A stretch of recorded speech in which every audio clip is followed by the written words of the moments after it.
eyyi assalamu aleykum wa rahmatullahi wa barakatuhu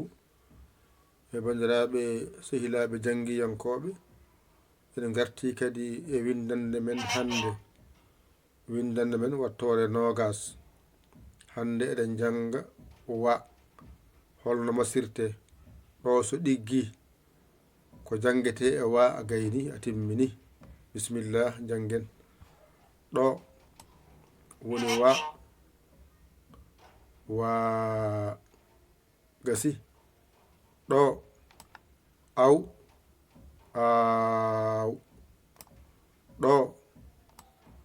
ko waw waaw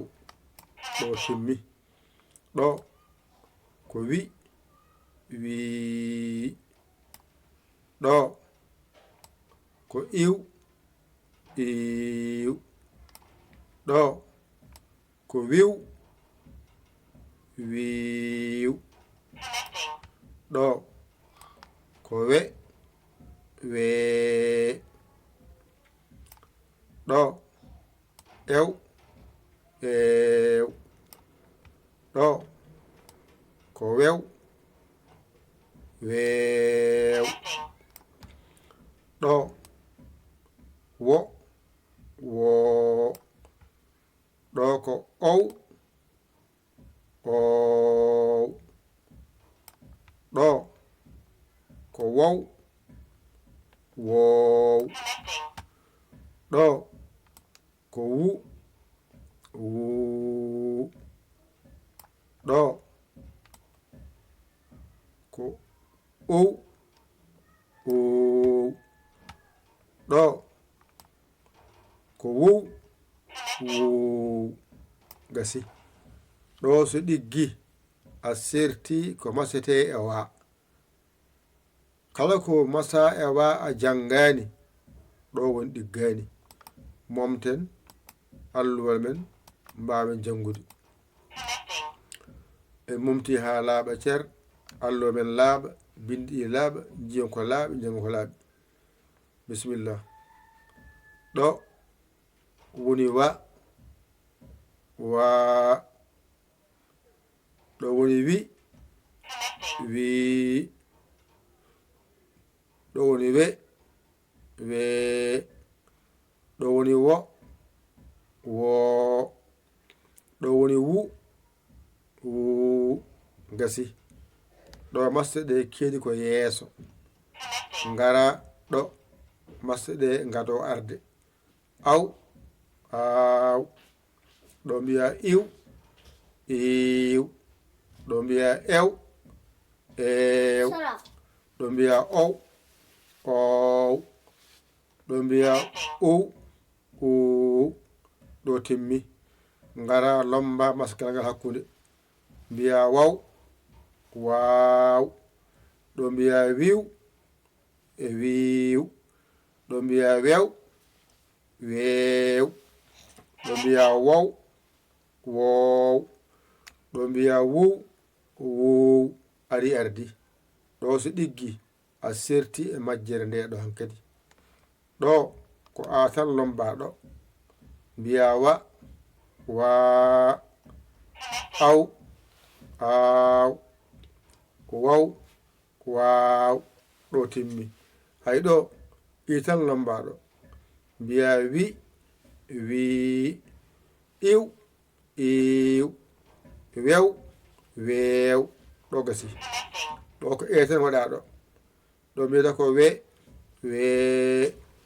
ew eew wew weew gasi hay ɗo ko o tan lomba ɗo henne mbiyata ko woo ow oow wow woow ɗo ko u tan lomba ɗo mbiya wuu ow ew nana wuu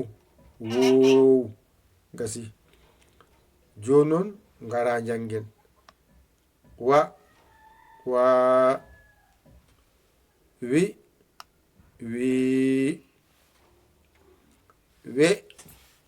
wee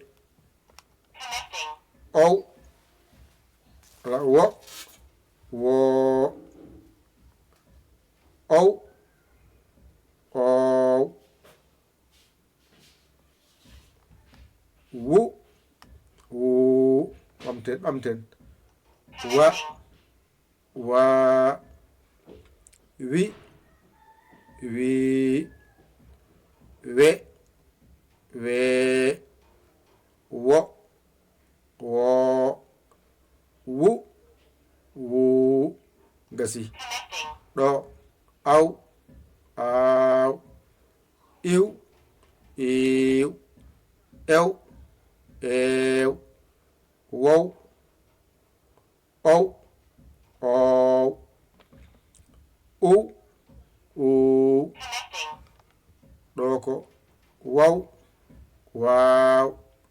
ɗo ko wiw wiw ɗo ko wew wew ɗo ko wow wow ɗo ko wow wow gasi timmi windande ekko hijjo pular wottore nogas timmi ƴettu kuɗol ma e karne ma mbañotoɗa janga ɗigga a hoolaki hoore ma ɗakkoɗa bawɗo o holluma o walluma ha jiya lawol aɗa yamani walluma noddu en 00 221 77 906 14 81 mbaɗa yaya mbaɗa li jiya WhatsApp o cagiri sagere ma walla an keso jiɗɗo nadde e jangde ngara kalanɗa sarɗiji joɓa janga balla duusa janga balla duusa on wonɓe YouTube Facebook funnage hirnage rew worgo jangoɓe hemɓe onon kaldenmi mbaɗa hen balle moɗon e jingere moɗon hoto hay goto ɗaw hoore hunde ɗo moƴƴo hoore hunde tawma ha suuduma janga mbawa jahajuma deƴƴa tan ndeeƴa yoɗani faɗɗani yoɗi faɗɗi aɗa walle wallu aɗa jingane jingu aɗa andi numéro waɗi hen lumbu hen ko mbawɗa ko jahajuma aɗa walle waɗi hen ko mbiyeɗa ko jokka hajuma alarbaji mon yo ngar walla lewru so maayi mbaɗa hen foddema duusa jangde yahore